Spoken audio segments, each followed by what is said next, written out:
Darth Kenobi. I really like Obi Wan as a character, but not for the same reason most people do. Most people see Obi Wan as a hero, the great mentor of Luke Skywalker, and Jedi who fought for the greater good. But I like Obi Wan because I think he's a great villain. Not in the way Darth Sidious is, plotting and manipulating from the shadows, and not in the brute force marauder way Darth Vader is. See, in my opinion, Obi-Wan's villainy is passive-aggressive. He's the repressive, arrogant father of the Jedi Order. But to understand Obi-Wan the villain, we need to understand the Jedi Order that made him, and the fulcrum that formed that atrophied Jedi Order, that fulcrum being the Sith Rule of Two. See, the Jedi Order we see in the prequels is stagnant, rigid, weak, atrophied, emaciated, and incompetent as a result of the Rule of Two. The Rule of Two was instituted by Darth Bane, but its foundation is in the teachings of Darth Revan, who in my humble opinion is the greatest Sith and Jedi who ever lived. Darth Revan taught that a Sith master should only have one apprentice at a time. Darth Bane, by studying Darth Revan's holocron, came across this concept of one apprentice to one Sith master. But don't get this confused. This doesn't mean that Revan meant there should be only two Sith at a time, but that the most optimal way to implement Sith training in the Sith Order was one apprentice at a time. The reason why?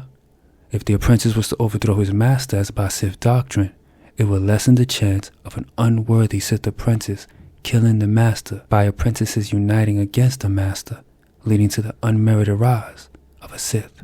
Darth Bane took Revan's teachings and customized them to his own vision, and said there should not only be one Sith apprentice to one Sith master, but that there should be only two Sith at a time in the whole galaxy. This leads to Darth Bane's Rule of Two. When Darth Bane implements the Rule of Two by wiping out the Sith Order with a thought bomb, he begins the way of only one Sith apprentice and one Sith master at a time in the entire galaxy. And for 1,000 years, in the shadows, the Sith grow strong. And the Jedi, for 1,000 years, grow weak. They mainly grow weak in two ways. The two Jedi weaknesses as a result of the Rule of Two. The first Jedi weakness brought about by the Rule of Two is martial weakness. Without lightsaber-wielding foes to push them beyond sparring and to truly put their lives at risk, the Jedi spent most of their years using Form 3, Soreso. Since all they had to do was block and deflect blaster bolts, their saber-to-saber combat skills became dull. The second Jedi weakness brought about from the Rule of Two: rigid and arrogant ideology. Without the Sith to fight against, the Jedi ideology becomes complacent and rigid. Without an obvious viable challenger to their ways to force them to self-analyze, adapt, and grow, the Jedi instead turn their sights inward, and the enemy becomes anyone, including Jedi, who go against their doctrine. Just like their combat skills atrophied because they had no threat from lightsaber-wielding foes, the Jedi ideology atrophies and becomes stagnant as they ruminate it in high towers, or in this case, Jedi temples, and become full of apathetic hubris that would give rise to zealots like Obi Wan and lead to the fall of one of its brightest Jedi, Anakin Skywalker. Enter Darth Kenobi. Why Obi Wan Kenobi is one of the great villains of Star Wars. Prequel Obi Wan Kenobi is a Jedi zealot, the overbearing big brother, uncle, father, made from the weak, stagnant, arrogant, and rigid Jedi Order. Respect is different than worship, and worship is not a bad thing. But Obi-Wan blindly worships the Jedi, Jedi Council, and the Jedi Code, believing that one must never question any aspect of the Jedi in any way. In Revenge of the Sith, he says only a Sith deals in absolutes, but Obi-Wan is always arrogantly standing on his one-sided Jedi-worshipping interpretation of reality. And even when situations are dire, and the mere ability to consider things from other angles could save the day, Obi-Wan Kenobi, the negotiator, is uncompromising as any Darth. Let's go over the ways Master Kenobi, uses the Jedi powers of Force arrogance and Jedi dismissiveness to indirectly destroy Anakin and create Darth Vader. The first way of Darth Kenobi. In Episode 2, Attack of the Clones, Obi-Wan notices Anakin is a bit weary. He says, "You look tired." Anakin replies, "I don't sleep anymore." Obi-Wan replies, "Because of your mother?" This right here implies that Obi-Wan is aware that Anakin is experiencing anguish and suffering because his mother is on Tatooine. Tatooine, a harsh planet where slavery is rampant, squalor and violence the daily norm. Oh, and the Sand People. Yet the Jedi Council do nothing about helping Anakin, who many see as the chosen one, about getting his mother out of slavery. No, they just yank him from his mom's and leave his mother in the indignity of slavery. How can Anakin feel good about living in the opulence, safety, and security of the Jedi while his mother is cleaning up after and getting slobbed on by this guy? And then Anakin is being told he must detach himself from his mother because attachments can lead to emotions, which can lead to the dark side. Yet the Jedi, with their ample resources, do nothing to put Anakin's mother in a better situation, which will allow his mind to be at peace and for him to develop respect and gratitude for the Jedi. Instead, when he expresses his anguish about his mother to Obi-Wan, and he says, "I don't know why I keep dreaming about her," all Obi-Wan offers is, "Dreams pass in time." Like, what? Really? You're a Jedi. Come on, you have an extraordinary connection to the Force. So, for Force users, dreams can be more than just dreams. They can be visions.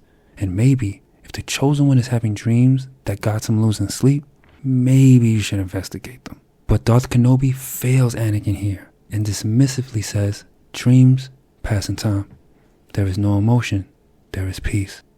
Jedi platitudes that lead to the death of Anakin's mother. The second way of Darth Kenobi. Take a seat, young Skywalker. Obi-Wan's next failing is not standing up for Anakin's right to obtain the rank of Master when Anakin is appointed as Palpatine's representative on the Jedi Council, even after countless times Anakin has saved Obi-Wan's life. Need a refresher? No problem. Here we go. Anakin saves Obi-Wan from the buzz droids in the Battle of Coruscant. Anakin carries an unconscious Obi-Wan to safety while rescuing Palpatine in the Battle of Coruscant. Anakin saves Obi-Wan after he got owned by Count Dooku on Geonosis.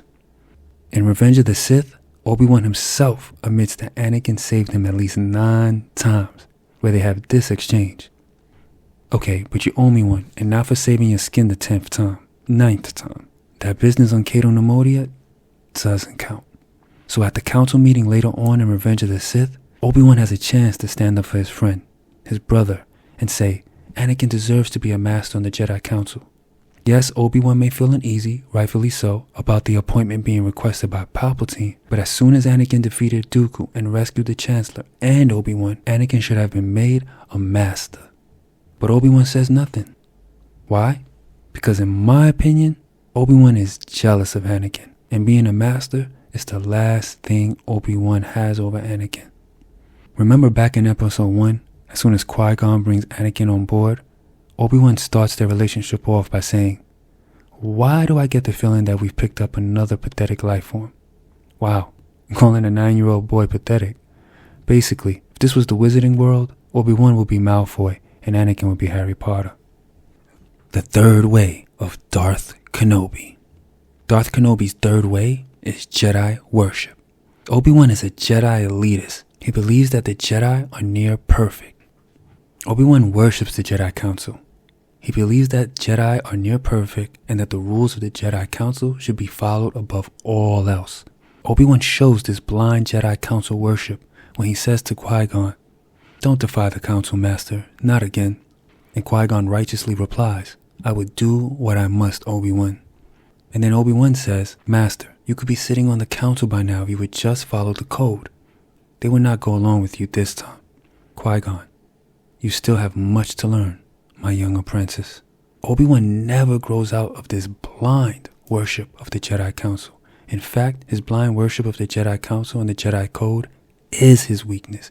He won't step out of his comfort zone and grow into the master Anakin needs. Obi-Wan is the Padawan, pretending to be a master. More of Obi-Wan's council worship is on display on Mustafar when Anakin and Obi-Wan are dueling, surrounded by hot liquid magma. Obi-Wan says, "I have failed you, Anakin."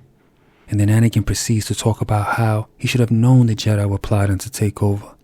Of course, here Anakin is blinded by his growing evil ways. This is a very interesting part that sheds more light on Obi-Wan's Jedi Council robe riding and clout chasing. Obi-Wan responds by saying Chancellor Palpatine is evil. Anakin replies, "From my point of view, the Jedi are evil." Well, from a certain point of view, like Obi-Wan loves to say, this is true. The Jedi let Anakin's moms live in slavery, and she dies a brutal, undignified death.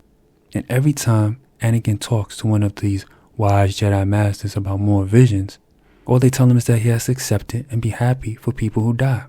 Like, okay, but should we be happy for people who die needlessly and while suffering? Or brutally murdered in a way that the Jedi can easily prevent? So Anakin makes a good point.